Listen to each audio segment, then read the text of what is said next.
Saludos mi gente, bienvenidos a otro episodio de Radio Independencia, un podcast de política, derecho y todo lo que se nos ocurra desde el independentismo boricua con Andrés González Verdecía y Adriana Gutiérrez Colón. Suscríbete a Radio Independencia en tu aplicación de podcast favorita y YouTube y síguenos en todas nuestras redes sociales para mantenerte al día sobre lo que pasa en Puerto Rico. Que lo disfruten.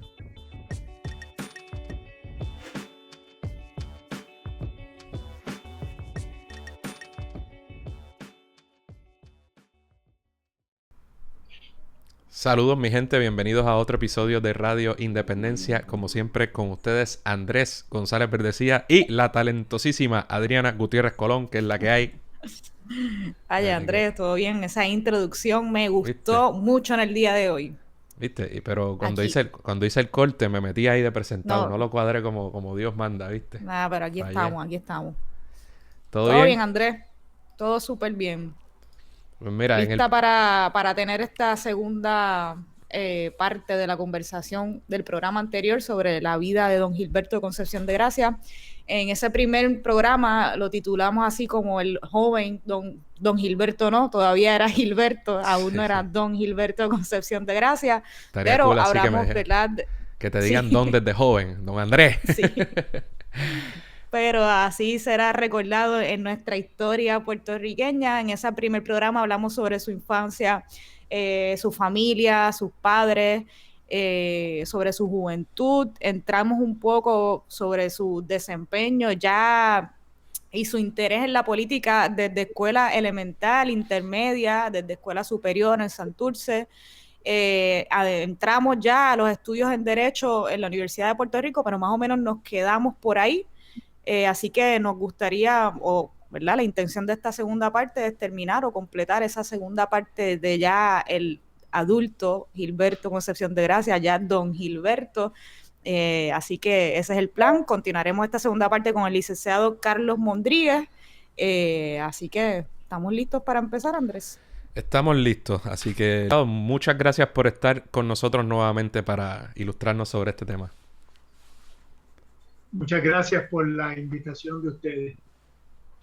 Pues decía Adriana, ¿verdad? Adriana hace un recuento, más o menos tocamos mucho en el programa anterior, mucho de su crecimiento, su infancia, hablamos de su educación formal, tanto en escuela primaria como secundaria, en la Universidad de Puerto Rico, y creo que nos quedamos por allá por el 35 cuando don Gilberto se casa.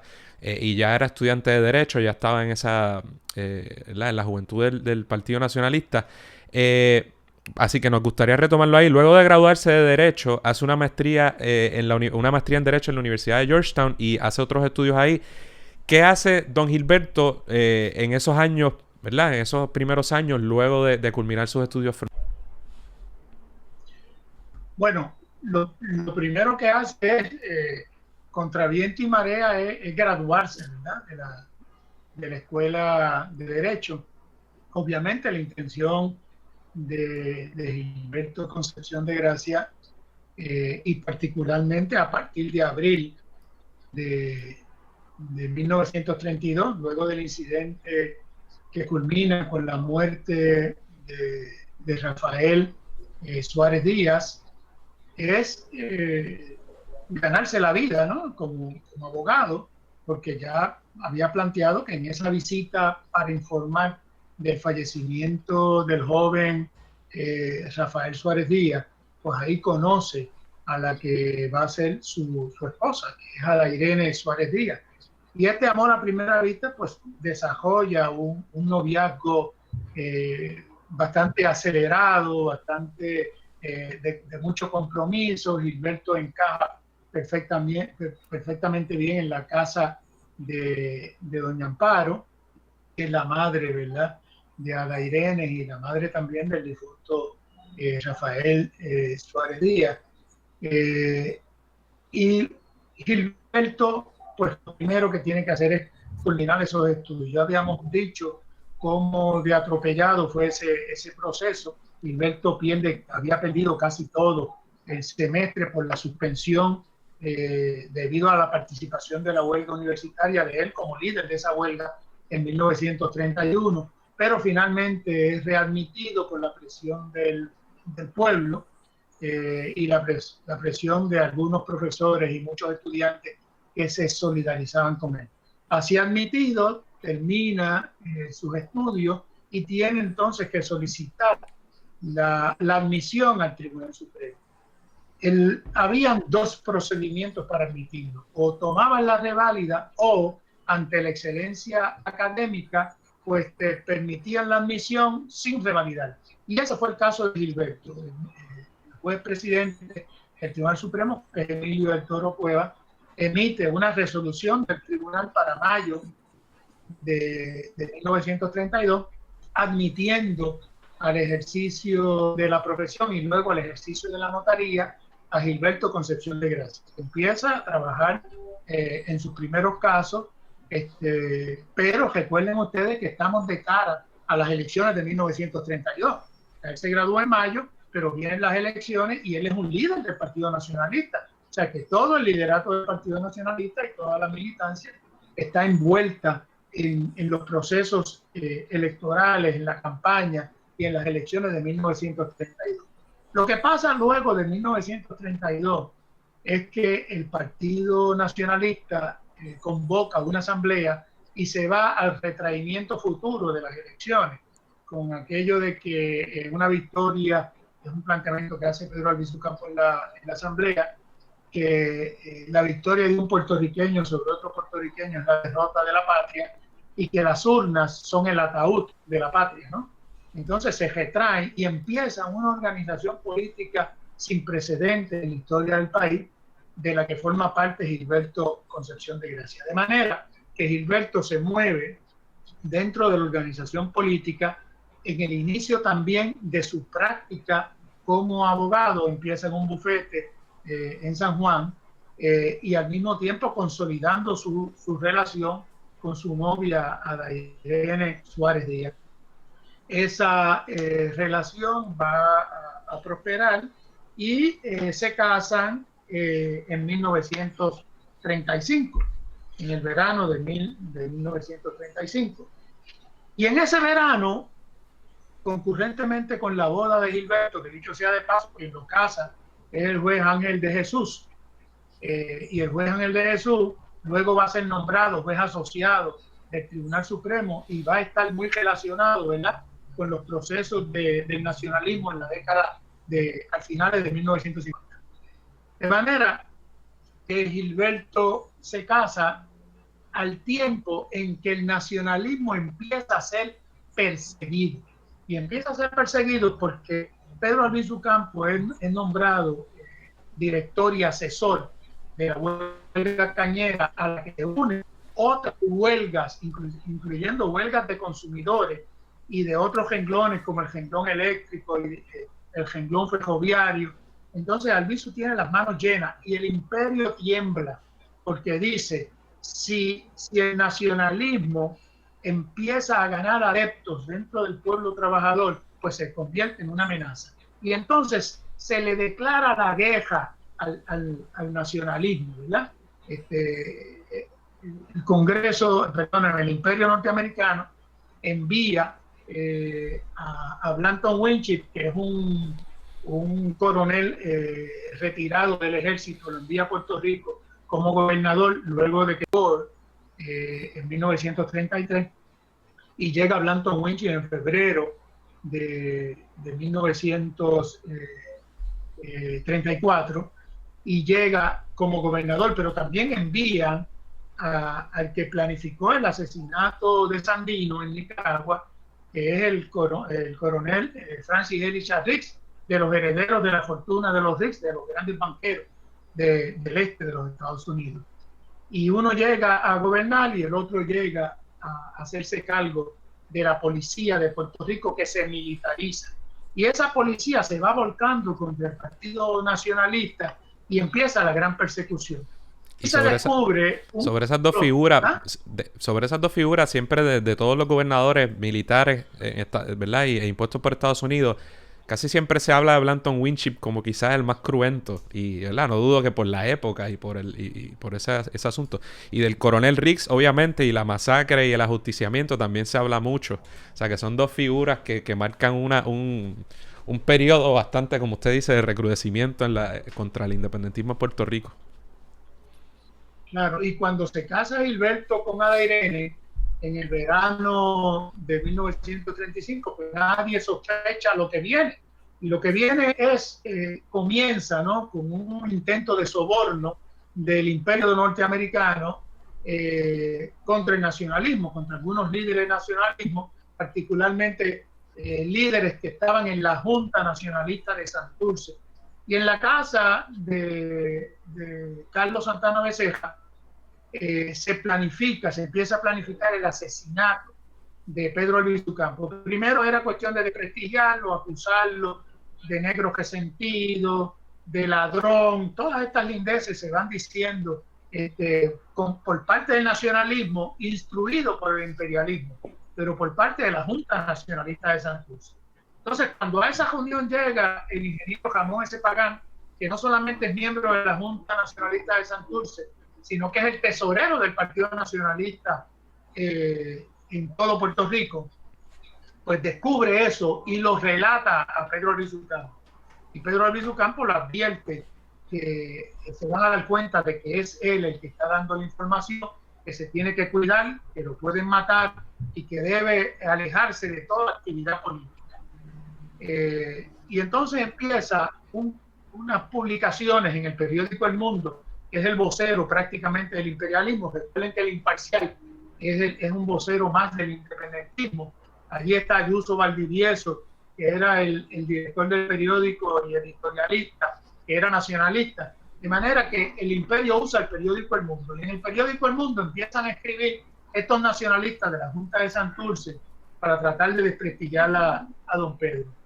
Como no lo pueden desprestigiar, nadie le cree la tontería que están diciendo esos líderes, pues entonces empieza la gran persecución.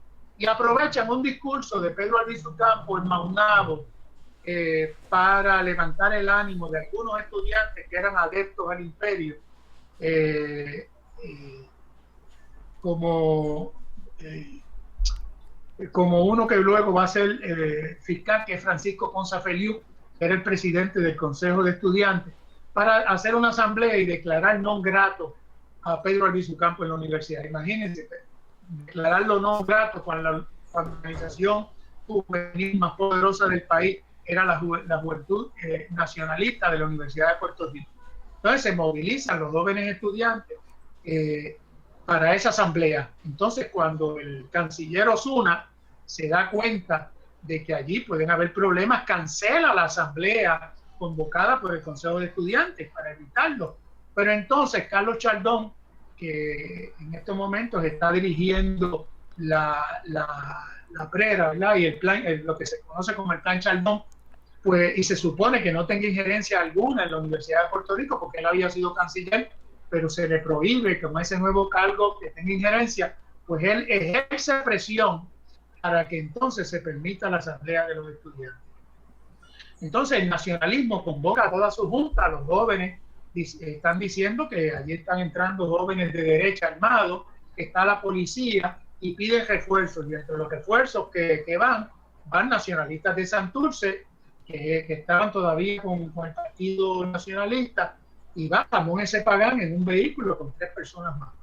Y entonces cuando la policía identifica el vehículo de Ramón S. Pagán, lo detienen, hay un intercambio verbal y la policía dispara a mansalva y mata a Ramón S. Pagán, mata a otros 2 ocupantes y deja muy mal herido a Dionisio Pilson, ¿verdad?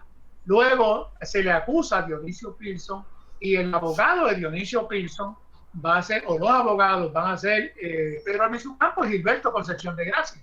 De manera que Gilberto ya empieza a trabajar en las lides jurídicas como defensor de nacionalistas. Entonces, el Partido Nacionalista dice que eso no se va a quedar así. El jefe de la Policía Insular, que es Francis Riggs, le declara la guerra al nacionalismo, y el secretario general del Partido Nacionalista, que es Juan Antonio Corregel, le dice: si usted quiere guerra, habrá guerra. Entonces, pues termina todo esto con el ajusticiamiento de Francis Rich, el 21 de febrero, perdón, de febrero de 1936, e inmediatamente el Imperio norteamericano convoca a un gran jurado federal. Y ese gran jurado federal, que sabe que no puede afectar a todo el nacionalismo, y para incriminarlo de eso, y como sabe que no hay pruebas porque mataron a los dos nacionalistas en el acto, que es Irán Rosado y Duchamp, los matan inmediatamente después del ajusticiamiento de Rich. Pues entonces tienen que culpar al Partido Nacionalista de una conspiración. Y ese gran jurado emite el 3 de abril de 1936, fíjense que no va mucho de la muerte de Rich, emite una acusación por conspiración para desjocar al gobierno de los Estados Unidos en Puerto Rico. Pero cuando usted lee todos los cargos contra todos estos nacionalistas, que es Pedro Albizu Campos, Juan Antonio Corregel, Luis F. Velázquez, Rafael Ortiz Pacheco, el hijo de Luis Florencio Velázquez, que es Julio H. Velázquez, Clemente Soto Vélez, el poeta, Erasmo Velázquez, que luego, cuando sale de la cárcel, pues entra al Partido Independentista, Juan Gallardo Santiago y Pablo Rosado Ortiz. Entonces hay cargos, imagínense, por tratar de defender la nulidad del Tratado de París. O sea, estos cargos son más cargos ideológicos que de otra cosa. Aquí no hay cargos sobre la muerte de Luis, sino que lo quieren eliminar. Entonces viene un primer proceso. Licenciado, pero me interesa sobre, o sea, me gustaría entonces ahora enfatizar cómo, para poder pasar a la fundación del PIB, ¿verdad? Y toda esa etapa que viene después. ¿Qué pasó, verdad? Luego, ¿cómo llegamos del don Gilberto representando a don Pedro Albizu Campos hasta, ¿verdad? Que no presumo su salida del Partido Nacionalista y la eventual fundación del Partido Independentista Puertorriqueño? ¿Por qué? ¿Qué cambió? Bueno, lo que sucede aquí es que el Gilberto, hay un primer juicio, se anula el primer juicio porque el jurado no se pone de acuerdo, y en el segundo juicio, don Pedro Albizu Campos va a ser abogado por derecho propio, abogado de los demás, pero entra a ese segundo juicio Gilberto Concepción de Gracia. Y en ese segundo juicio, un juicio amañado, con jurados norteamericanos, 10 de los 12 jurados son norteamericanos, un suplente también es norteamericano y un puertorriqueño suplente. ¿Dónde se celebró ese juicio? Aquí en Puerto Rico, pero con... Perdóname. ¿Dónde se celebró ese segundo juicio? En San Juan. Okay, sí, no, los dos juicios son en San Juan, en el Tribunal por supuesto. Federal de San Juan. Para San Juan. Lo que pasa es que el jurado es un jurado seleccionado por el fiscal y el gobernador. O sea, Blanton Winship se pone de acuerdo con Cecil Snyder para ellos mismos escoger al jurado. Entonces ustedes van a ver ahí ciudadanos de Georgia, ciudadanos de Luisiana, ciudadanos de Nueva York, de Filadelfia. O sea, usted va a ver aquí, de Pensilvania, usted va a ver ciudadanos que son adeptos al imperio norteamericano. Por ejemplo, el presidente del jurado es el presidente de la Carbonera en Puerto Rico y capitán del navío que tiene su oficina en los muelles. Claro, otro que hoy jurado sería es el gerente general de la EGTA. Una violación al derecho a juicio por jurado imparcial y de tus vecinos en cualquier liga hoy día. Pero no solamente eso, sino que Gilberto empieza a expulgar ese jurado. Los hijos de Pedro Albizu Campos, que es Pedro Albizu Meneses, que tienen en ese momento 12 años, 11 o 12 años, me narra a mí que la misión de él era subir, cada vez que daba los nombres del jurado, llevar el nombre a los nacionalistas que iban a hacer llamadas telefónicas para averiguar quiénes eran. Y él iba para ver a cuáles iban a recusar. Logran recusar a muchos, pero este jurado se queda. Luego, en el juicio, atacan la acusación, parte de las acusaciones. El juez Cooper las deja igual. Henry Cooper las deja igual. Luego, atacan a los jurados. Eliminan algunos, muy pocos, porque la evidencia era tan abrumadora que los tienen que recusar, pero a otros los dejan. Entonces viene el juicio porque la prueba es una prueba a base de discurso.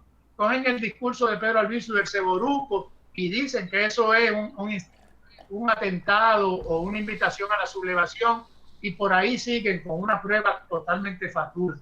Pero luego reciben una declaración jurada del pintor Robert Kent, que está en Puerto Rico, para hacer un mural enorme en el correo, que es el mural que estaba en el correo federal. Ustedes recordarán que ese correo compartía el edificio con el Tribunal Federal.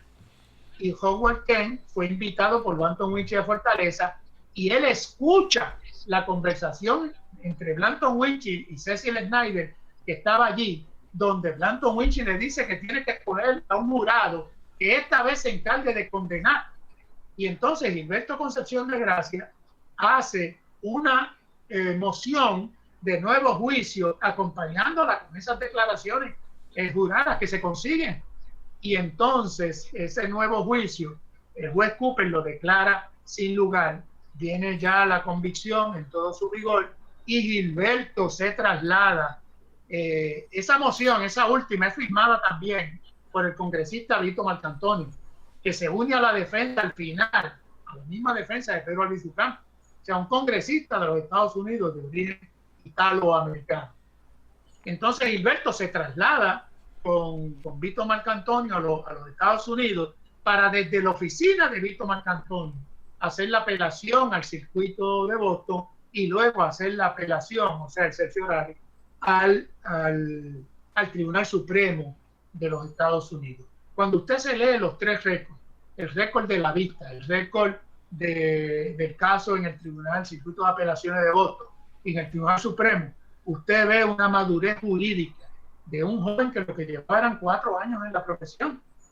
O sea, extraordinaria madurez jurídica para preparar todos esos escritos. Pero era, como decía don Pedro Albizu Campos, como le dijo a su hijo, a Pedrito, a Albizu Meneses, le dijo: hijo, no te preocupes, que ya la suerte está echada, ya tú has hecho mucho por mí. Y lo mismo le dijo a Gilberto Concepción de Gracia. Entonces luego Gilberto forma parte de los Estados Unidos de un comité de excarcelación, en el que está la esposa de Luis F. Velázquez y madre de Julio Velázquez. Julio Velázquez es hijo de Luis F. Velázquez, que es más conocido como el nacionalista que le da la garnata al buen presidente del Tribunal Supremo, ¿verdad?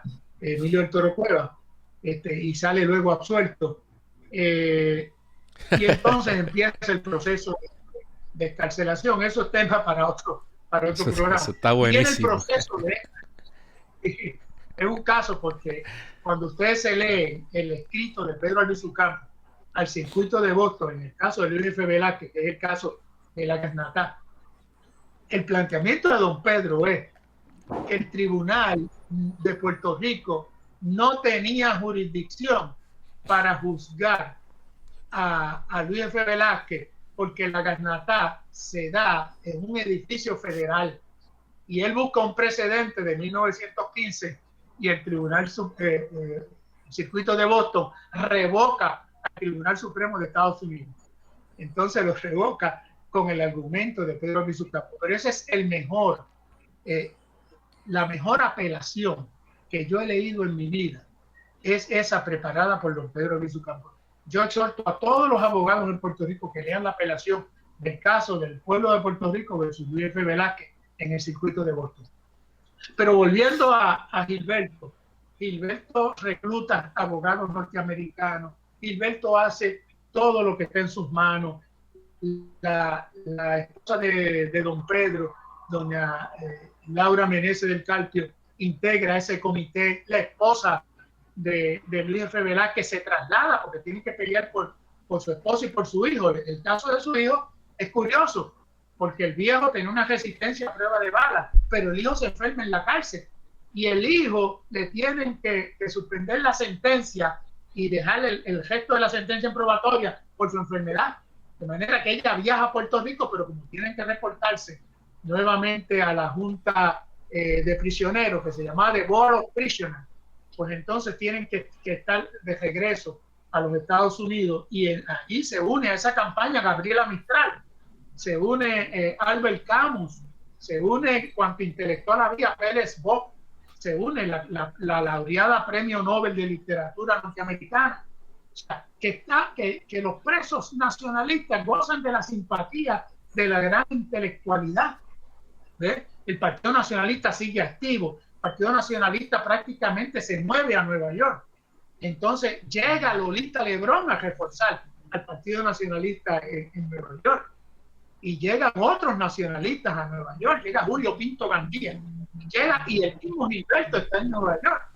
O sea, que esto se convierte en un semillero del nacionalismo en Nueva York. Entonces ya cuando vienen las sentencias, cuando ya se cumplen las sentencias, empiezan a llegar los nacionalistas de vuelta, Cogegel también se queda en Nueva York, empiezan a llegar los nacionalistas de vuelta a Puerto Rico. En el caso de Gilberto llega a Puerto Rico en el 1944 a presidir el segundo Congreso Pro Independencia, que es del 10 de diciembre. Y ese Congreso Pro Independencia tiene tal acogida dentro del pueblo de Puerto Rico que la inmensa mayoría de los alcaldes del Partido Popular, recuerden que el Partido Popular copó las elecciones en 1944, que prácticamente todos los alcaldes eran populares, todos, y casi todos firman la petición del Congreso de Independencia y muchísimos legisladores del Partido Popular. Entonces esto mueve a Luis Muñoz Marín a hacer una asamblea en 1945 para declarar incompatible ser miembro del Congreso Pro Independencia que preside Gilberto Concepción de Gracia y al mismo tiempo ser miembro del Partido Popular. ¿Qué es lo que persigue Muñoz? Muñoz se asusta. Muñoz dice, si esta gente se organiza políticamente como partido, se acabó el Partido Popular. Entonces Muñoz le corta las alas a priori, ¿no? Entonces declara que es incompatible y va forzando al Congreso Pro Independencia a convertirse en un partido, ¿verdad? Y el 20 de octubre de 1946 se funda el Partido Independentista Puertorriqueño. Si usted se fija la fecha, 20 de octubre de 1946, el 20 de octubre era el día en que nació Ada Irene Suárez Díaz, su esposa. Él coge la fecha del nacimiento de su esposa para fundar el Partido Nacionalista. Y esa es la realidad. Entonces muchos, Partido Independentista. Entonces ya ahí hay un rompimiento, ¿verdad?, entre el Partido Nacionalista y el Partido Independentista. Entonces llega Pedro Albizu Campos en 1947. A todo esto, el Partido Independentista en esa asamblea no decide ir a las elecciones. Si ustedes ven la carta de principio del Partido Independentista, los estatutos, es que se funda el Partido Independentista para luchar por la independencia y la soberanía de Puerto Rico. No se trata de un partido electoral. El Partido Independentista no se inscribe. La voz cantante para que no se inscriba el Partido Independentista la lleva en la misma asamblea Gilberto Concepción de Gracia, que dice que eso no es un partido electoral. O sea, todavía Gilberto tiene en los principios del Partido Nacionalista de no concurrir a las elecciones. Pero quien le secunda es Santiago Mari, el papá de Juan Mari Brás, que era el líder del independentismo indiscutible en Mayagüez, junto con el padre de Rafael Cancel Miranda, ¿verdad? Rafael Cancel padre. Ellos van a la asamblea del Partido Independentista y no se aprueba el partido comparezca. Pero con el decreto de incompatibilidad, Muñoz va expulsando a los legisladores que van a esa asamblea y va expulsando a los legisladores populares que participaron en el Congreso Pro Independencia. Entonces, esos que ya estaban acostumbrados a las alcaldías, había uno que era alcalde, que era don Fernando Milán Suárez, que era el alcalde de Aguadilla, al punto que enojado con Muñoz, don Fernando Milán baja la bandera de Estados Unidos de la alcaldía y Muñoz le tira a perseguirlo a Harold Light, que es el secretario del Interior, para que convenza a él que suba la bandera americana. Y el mismo Harold Light le dice, usted quiere que yo convenza a don Fernando Milán Suárez a que baje la bandera a que suba la bandera americana otra vez, usted está loco, le dice Muñoz. O sea, don Fernando Milán, que duró a los 96 años por ahí. Don Fernando Milán, que yo tuve el privilegio de marchar con él en la famosa marcha contra la Marina de Vieques del 2000. Marchamos todo el camino con aquel nonagenario y yo, y hablamos de todas esas cosas. Y el partido independentista, pues estas personas pues poco a poco van haciendo presión y finalmente se inscriben y participan en las elecciones de 1948. Y el candidato va a ser el doctor Francisco Susoni y Gilberto va a postularse para el Senado. Me quería hacer una pregunta, Adriana. Sí, en ese periodo que ha pasado, ¿cómo era o qué relación tenían don Pedro y don Gilberto? ¿Se había deteriorado? ¿Habían simplemente unas diferencias ideológicas o esa relación se deterioró? ¿Qué estaba pasando ahí con las diferencias que tenían pues el Partido Nacionalista y el Partido Independentista puertorriqueño recién fundado? Bueno, recuerda que don Pedro no llega sino hasta diciembre de 1947.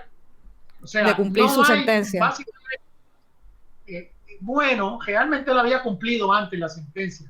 Él se queda en Nueva York por razones de salud también y otros asuntos que tienen que ver con la sentencia, pero él ya había cumplido la sentencia. Lo que pasa es que él se enferma de los pulmones malamente y termina en un hospital y está mucho tiempo en el hospital.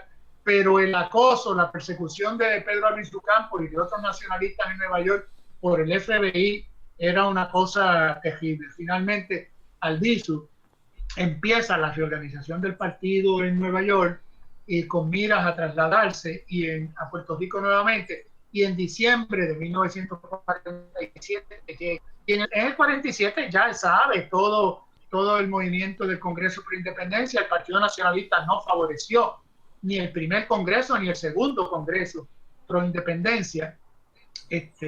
Paulino Castro, que era el editor de la mayor publicación del Partido Nacionalista en Puerto Rico, inicia una campaña donde fustiga al Partido Independentista. Y cuando el Partido Independentista decide ir a las elecciones de 1948, pues en la misma tribuna el Pedro Albizu Campos y el liderato del Partido Nacionalista ataca al PIB por ir a las elecciones. Entonces se ponían la mano en la barriga, ¿no? Y se la tocaban y decía, porque los pipistas, pero tocándose la vajilla, ¿no? Los pipistas, como quien dice, son colaboradores con el régimen porque están participando en el proceso electoral. Y yo te diría que ese básicamente es el único diferendo, ¿verdad? Y cuando yo digo el único diferendo es porque el Partido Nacionalista y el Partido Independentista comparten el mismo desideratum de independencia y soberanía. El diferendo es un diferendo virtualmente táctico, ¿verdad? Y lo otro es una cuestión de estilo y naturalmente dentro de la táctica el Partido Nacionalista sigue creyendo en el derrocamiento por la fuerza del régimen de los Estados Unidos en Puerto Rico para implantar la república, ya que no les deja otra alternativa. Y aquí hay que recordar que cuando el Partido Nacionalista es forzado a la Revolución Nacionalista de 1950, con unos acontecimientos que vienen desde antes, y son arrestados masivamente y asesinados masivamente, particularmente en Utuado, Ayuya, Peñuela y Arecibo y Ponce, pues entonces quien apoya al Partido Nacionalista y defiende a mucha gente del Partido Nacionalista son los republicanos, quienes reunidos en Aguadilla, el Comité Central pasa una resolución apoyando al Partido Nacionalista y su justo reclamo aún después de la Revolución Nacionalista. Ahí, licenciado, partido... ahí se cortó un poco la señal, pero usted lo que dijo fue que fue el PIB el que hizo esa expresión y ese apoyo, porque se cortó ahí por la señal y no quería que la gente lo... Sí, en un comité central celebrado en Aguadilla, el PIB apoya a la Revolución Nacionalista, apoya al nacionalismo y no solamente eso, sino que lo defiende. Entonces, lo que pasa a renglón seguido es que empiezan a gestar a los miembros del Partido Independentista que no tuvieron absolutamente nada que ver con la revolución. Y empiezan a gestar a muchos de ellos por la infame ley de la mordaza. Muchos de los arrestos de nacionalistas y de independentistas a raíz de los sucesos de 1950 están más relacionados a la ley de la mordaza, pero también están muy relacionados al levantamiento. Por ejemplo, los Díaz van presos, incluyendo a su madre, a doña Leonor Díaz, va presa Juanita Ojeda, va presa Isabelita Rosado, Blanca Canales, ya estaba preso Rafael Cancel Miranda, pero Rafael Cancel Miranda está preso en la Florida, en Tallahassee, por haberse negado al servicio militar obligatorio, porque lo que lleva también a la revolución nacionalista es que imponen la ley del servicio militar obligatorio y empiezan a llevarse a los puertorriqueños a Corea. El 24 de septiembre de 1950, o sea, un mes y una semana antes de la revolución nacionalista, partieron rumbo a Corea 24,000 soldados puertorriqueños obligados a participar. Y el nacionalismo no toleró eso. De hecho, la consigna de campaña del Partido Independentista en las elecciones de 1948 y 1952 es un no al servicio militar obligatorio y un no a la participación de los puertorriqueños en la guerra de Corea, porque ya se había fundado las Naciones Unidas y en las Naciones Unidas se prohibía, creo que era en la sección 74 de la Carta de Derechos de las Naciones Unidas, la participación de soldados de las colonias en las guerras de las metrópolis, ¿verdad? Y Gilberto, que dominaba el derecho internacional, y Pedro Albizu Campos, que dominaba el derecho internacional, empiezan a plantear eso en foros internacionales, ¿verdad? Pero terminada la revolución nacionalista, el Partido Independentista postula esta vez para las elecciones de 1952 a Fernando Milán Suárez. Y Fernando Milán Suárez saca 126,000 votos. Pero independencia. Y un poco antes. Porque ya hablamos de que el PIB se fundó en el 46, pero comparece a sus primeras elecciones en el 48. El 48, ¿verdad? Me corrige si digo algo que estoy equivocado. Es la primera vez que se va a elegir a un gobernador en Puerto Rico mediante el voto. Y ¿verdad? En ese contexto de ley de la mordaza en el 47, de ¿verdad? Persecución, particularmente del nacionalismo, pero del independentismo en general. Paréntesis. Perdón que te interrumpa, Andrés. Una ley de la mordaza que, si no me equivoco, también fue aprobada en la legislatura mientras Muñoz Marín presidía el Senado de Puerto Rico. Es así, sí, porque Muñoz Marín, esa ley se aprueba en el verano de 1948 y Muñoz se postula para la gobernación en el 48. El Partido Republicano postula a Martín Travieso, que era el presidente del Tribunal Supremo de Puerto Rico, y tiene que renunciar para la candidatura. Y el PIB renuncia, precisamente por la ley de la mordaza, renuncia a la presidencia de la Cámara por el Partido Popular, el independentista Francisco Susoni, el doctor Francisco Susoni. Y el PIB le extiende una invitación para que ingrese al PIB y sea su candidato a la gobernación. Y el doctor Francisco Susoni accede, es el candidato. Entonces Muñoz se asusta, porque Francisco Susoni es un hombre muy querido, no solamente en el mundo de la medicina, sino fue fundador del Partido Popular, pero no solamente había sido fundador, sino que venía de las fuerzas vivas, que era la mejor parte del Partido Unión y del Partido Liberal, las fuerzas vivas. De manera que Francisco Susoni era toda una autoridad y muy querido en Puerto Rico, y Muñoz utiliza algo que era ilegal, utiliza las facturas de las direcciones de acueductos y alcantarillado para enviar una carta a los puertorriqueños, a todos los puertorriqueños, que muchos eran abonados de acueductos, para decirle que si votaban por el Partido Independentista, Puerto Rico se iba a morir de hambre porque se iba a convertir en una república como Haití.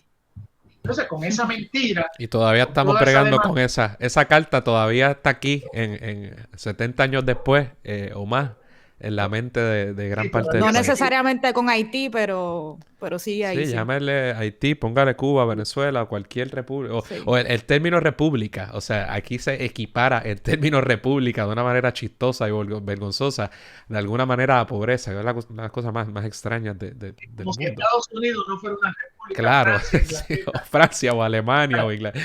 Es que, bueno, Rusia. cosas que pasan. Bueno, pues Entonces, ajá, pues el en esas 52. elecciones del 52, Ajá. el PIB obtiene 15 legisladores, 5 al Senado y 10 a la Cámara. Y don Fernando Milán Suárez obtiene el porciento de apoyo más grande que ha tenido el Partido Independentista a partir del 46. No el independentismo. Recuerden ustedes que José de Diego en las elecciones de 1916 obtiene, en ese momento habían 7 distritos senatoriales, no 8 como hay ahora, 7. Y de los 7, el Partido Unión con la independencia, solo con la independencia, en su programa obtiene el triunfo en 6 de los 7, la inmensa mayoría. O sea, y el Partido Popular con la independencia en el programa obtiene la mayor parte de legisladores en 1940 y todos los legisladores en 1944 con la independencia. O sea, eso de que con la independencia se debilita la papeleta, eso es una gran mentira.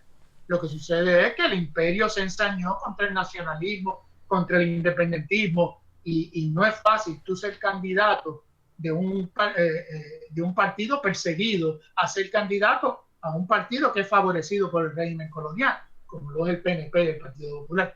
Pero con esos 15 legisladores sucede algo en el mismo mes de la recta final de la campaña, y es que prácticamente tiran al genocidio a 660 puertorriqueños, los tiran a tomar la colina Kelly y Jackson High y mueren en el intento. Y el pueblo de Puerto Rico está indignado, y encima más indignado aún porque acusan a 95 puertorriqueños con cortes marciales, de los cuales salen convictos 84. Y Gilberto asume la defensa de buena parte de esos puertorriqueños que le escriben a Gilberto a Puerto Rico para que Gilberto los represente. Pero ya ahí estamos entrando, ¿verdad?, en otra área, que es la defensa de Gilberto Concepción de Gracia de los soldados del 65 de Infantería, y cómo cuando él llega al Senado de Puerto Rico y preside la delegación del Partido Independentista en el Senado, utiliza el foro legislativo para adelantar la agenda de independencia, para adelantar la agenda social, la agenda laboral, porque recuerden que Gilberto Concepción de Gracia sobre todo era un abogado laboralista que defendía a trabajadores, que los defendía en la Comisión Industrial de Puerto Rico, aquellos trabajadores que se incapacitaban o se lesionaban y no tenían representación. Gilberto lo que presentaba gratis, aparte de ser un extraordinario civilista y un extraordinario criminalista, era un extraordinario abogado laboralista en Puerto Rico. Entonces Gilberto utiliza el Senado también para denunciar el genocidio y las acusaciones estas infames contra el 65 de Infantería, y obtiene una resolución para que se investigue esto por el Congreso de Estados Unidos, de las Fuerzas Armadas de Estados Unidos, y se traslada a Washington a representar a estos muchachos. Y la representación que hace es tan exitosa que revierten todas las sentencias, y en una de las sentencias era pena de muerte por ahorcamiento al teniente Guzmán, que es el teniente que dice que él no va a enviar a la colina Kelly a ningún otro puertorriqueño porque ya han muerto 660, y lo juzgan por eso, cuando realmente lo que pasó es que le retiraron el apoyo de artillería y mandaron a los puertorriqueños a una muerte segura en represalias por la revolución nacionalista, pero particularmente por el ataque a Casa Blanca. Y esa es la realidad. Entonces, cuando se celebra la asamblea del Colegio de Abogados de Puerto Rico el 1 de septiembre de 1953, la ovación que recibe Gilberto Concepción de Gracia en esa asamblea es una ovación extraordinaria, porque se les reconocen sus méritos como abogados. Recuerden que Gilberto no ganaba el sueldo en la legislatura que se gana ahora. Recuerden que Gilberto como abogado tampoco ganaba gran cosa. Y Gilberto se traslada ya pagando de su bolsillo, ¿verdad? Y no cobra por la defensa a los padres. Y los padres le ofrecieron a Gilberto pagarle por esa defensa. Y Gilberto renunció al dinero, a los honorarios.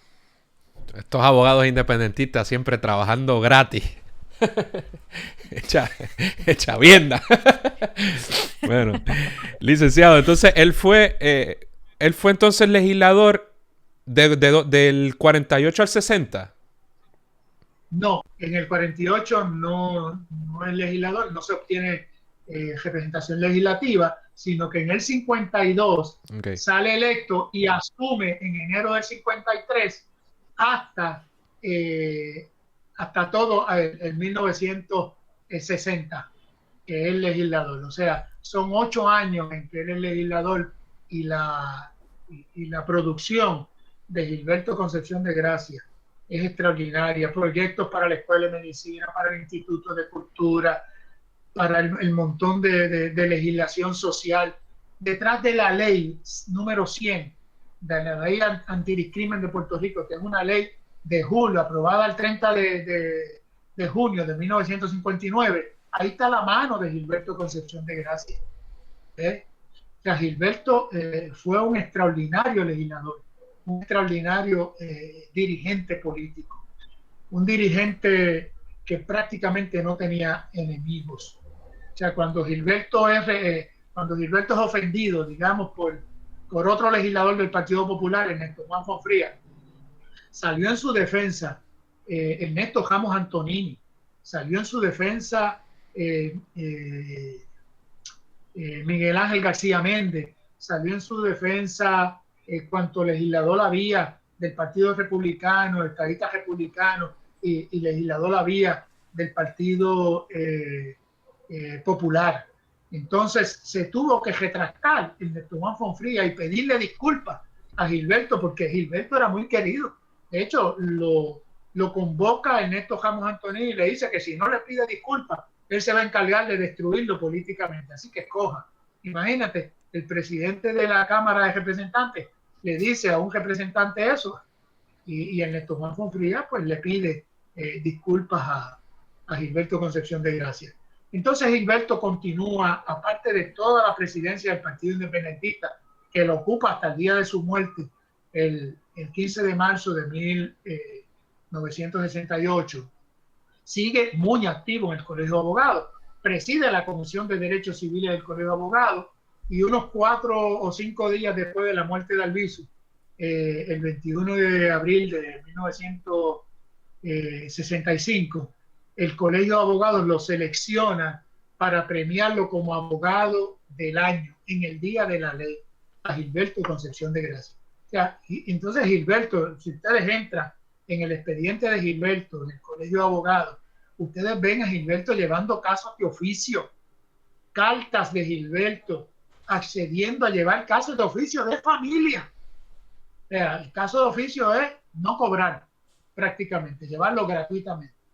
Y así de grande era Gilberto Concepción de Gracia, que aparte de ser, como yo dije en la pasada conferencia, un buen hijo, fue un buen padre, excelente esposo, y no hay nada más que leer, ¿verdad? Los días con mi padre, publicado por Gilberto Concepción Suárez, para tener una idea de la magnitud de la figura de Gilberto Concepción de Gracia. Y entonces, licenciado, pues vamos a hablar un poco más de su muerte, de cuándo se da, cómo, por qué razón, y también me gustaría entonces finalizar con, ¿verdad?, con cómo fue ese periodo de transición luego a una nueva presidencia del PIB. Cómo no, ya para diciembre de 1967, Gilberto estaba sumamente enfermo. Quiero decirle que Gilberto padecía desde hacía mucho, condiciones renales, cálculos renales, que lo aquejaban muchísimo, condiciones de reumatoidea, y muchísimas condiciones. Pero ya para diciembre de 1967 estaba muy enfermo. Y entonces, a todo esto, la inteligencia, el FBI, le interviene los teléfonos. Y él escribe una famosa carta que creo que es del 4 de diciembre de 1967, que se le escribe a la Autoridad de Comunicaciones, se le escribe al presidente de la Comisión de Derechos Civiles, al presidente del Colegio de Abogados, porque Gilberto enviaba copias de todas las cartas que hacía, en prevención, ¿verdad?, de que se pudiera perder y que en algún sitio guardaran alguna memoria histórica.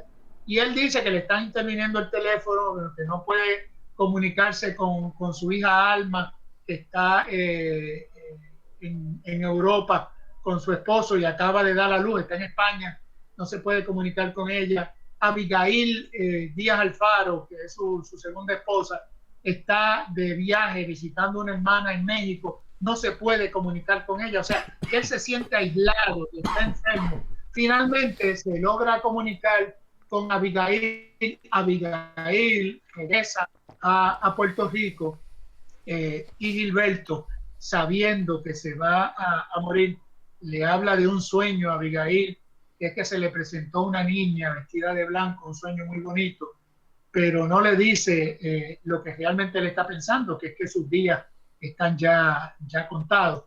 Entonces quiero que ustedes se mentalicen en el momento histórico que esto ocurre. El PIB no había quedado inscrito en las elecciones de 1964 y todavía estaba luchando por su inscripción. Entonces Gilberto le había dado la acogida a un joven muy talentoso que pasa a dirigir la juventud del Partido Independentista, y ese joven es Rubén Berríos Martínez.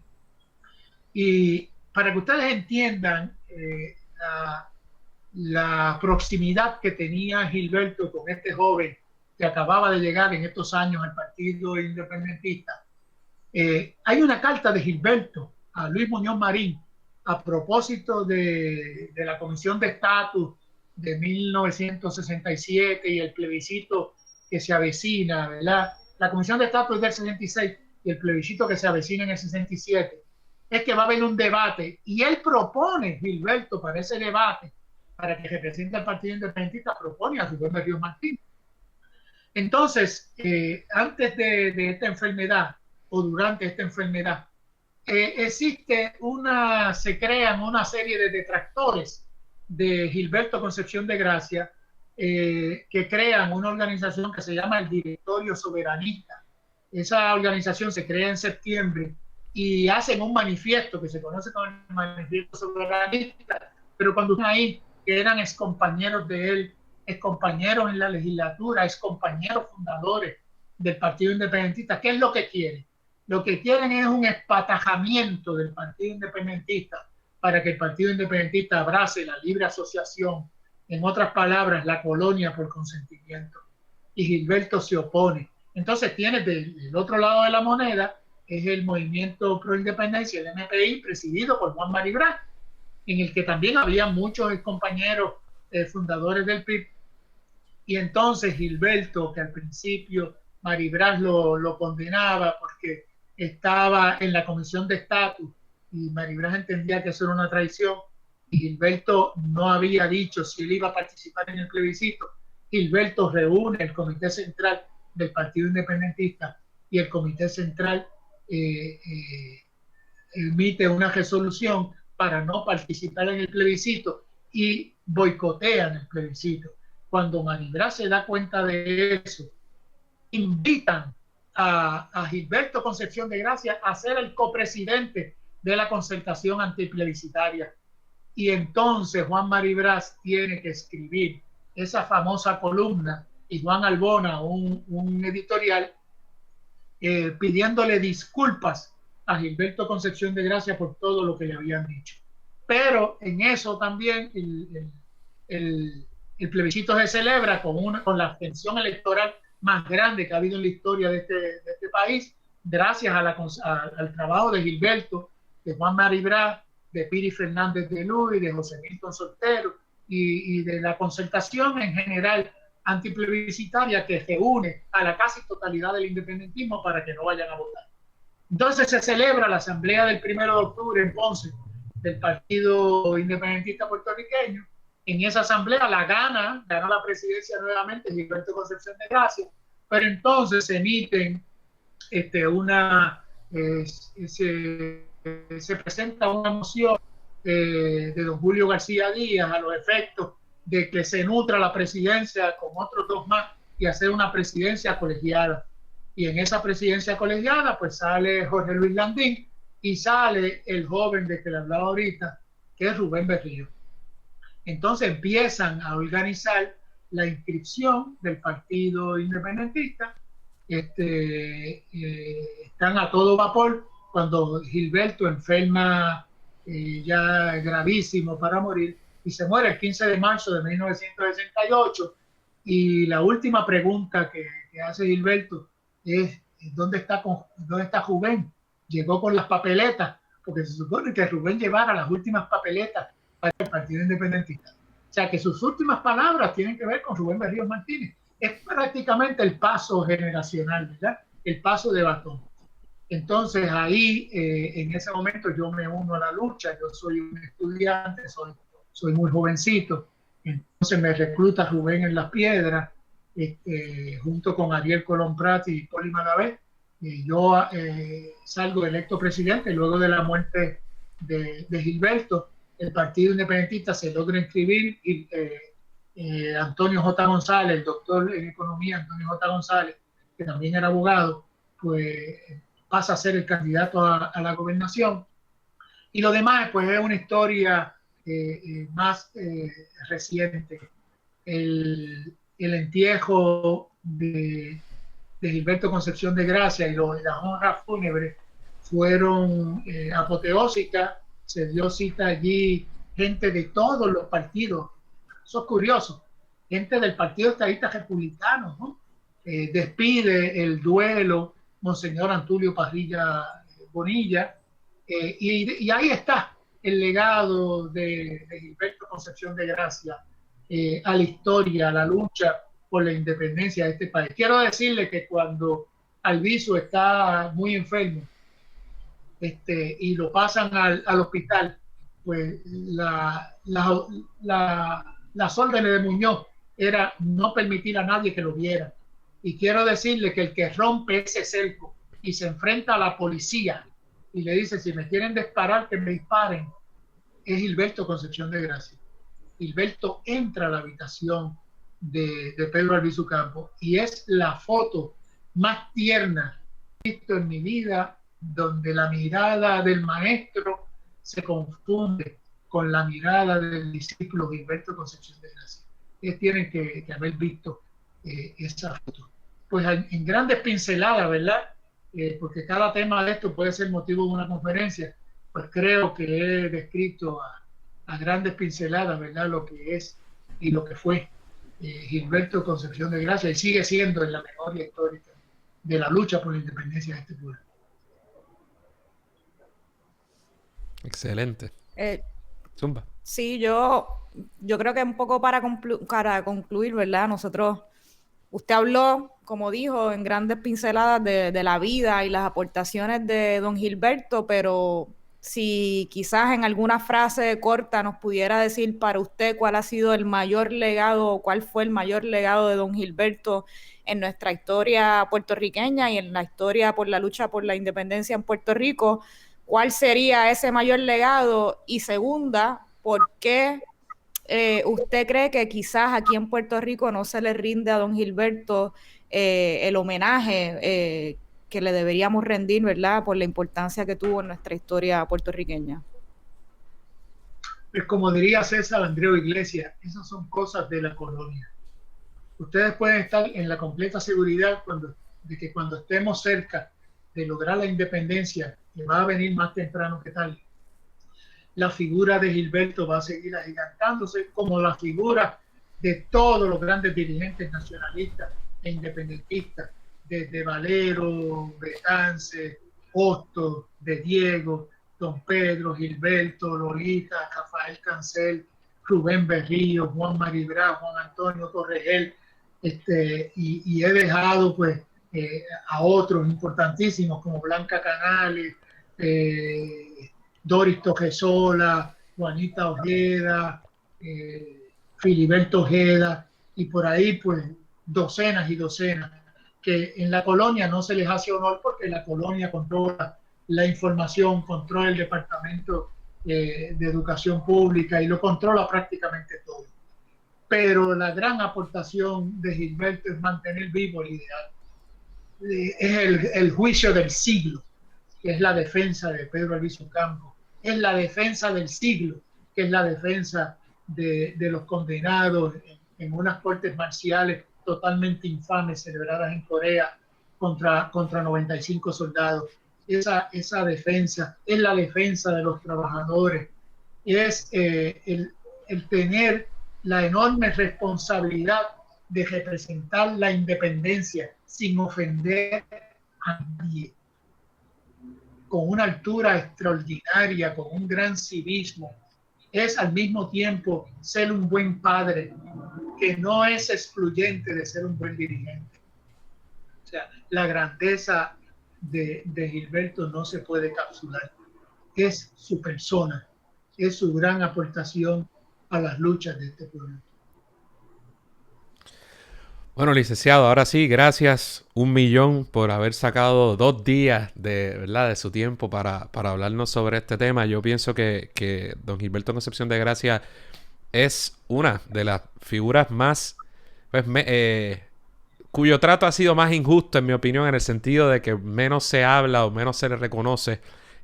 Y yo creo que eso es un error increíble por todo lo que usted ha escrito durante estos 2 programas. Y nosotros pues queríamos, ¿verdad?, aportar nuestro granito de arena para ayudar a que nuevas generaciones conozcan, ¿verdad?, las aportaciones que hizo don Gilberto.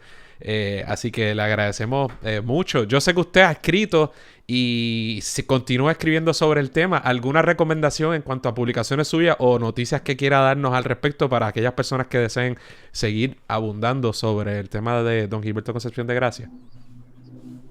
Bueno, ya se ha escrito En Nombre de la Verdad, que es este libro que siempre tengo de referencia, En Nombre de la Verdad, ahí lo tienen, que todo independentista debe leer. El otro libro es El Abogado de la Patria, término que yo uso para describir a Gilberto Concepción de Gracia, porque él consolidó sus 2 grandes devociones, el amor por la abogacía y el amor por su patria a través de la lucha de la independencia. Este libro tiene un ensayo extraordinario y próximamente pues vamos a publicar la biografía de Gilberto Concepción de Gracia ya más completa, y otro libro que se va a llamar El Juicio del Siglo, la defensa de Pedro Albizu Campos por Gilberto Concepción de Gracia, con todos los documentos, con todos los exhibits, que es un libro que se debe leer, y entonces a través de las mociones que las voy a publicar íntegras en ese libro, ustedes van a ver lo que puede hacer un abogado con 4 años en la profesión. Que Gilberto no tenía no hay límite. excusa. Gilberto habrá sido un íbaro de Vega Alta, pero un hombre totalmente cosmopolita, un hombre adelantado a su tiempo, con una inteligencia extraordinaria. Y mientras más nos aproximamos a la vida de él a través de esta lectura, más conocemos su grandeza. Mi recomendación a los jóvenes que están viendo esto, que están escuchando este programa, es que no dejen de leer, no dejen de formarse. De hecho, ese era el consejo de Gilberto Concepción de Gracia a todo joven que decía, ¿qué tengo que hacer para entrar a la lucha por la independencia? Y Gilberto le contestaba, lo primero que tienes que hacer es terminar tu formación, educarte. Cuando termine, entra a la lucha por la independencia. Pues nítido. Muchas gracias. Esperamos que hayan disfrutado de esta conversación. Hasta la próxima. Gracias, licenciado. Eso es todo por hoy. Esperamos que les haya gustado el programa. Recuerden suscribirse a Radio Independencia en su aplicación de podcast favorita y YouTube. Y síganos en todas nuestras redes sociales para mantenerse al día sobre lo que pasa en Puerto Rico. Hasta la próxima.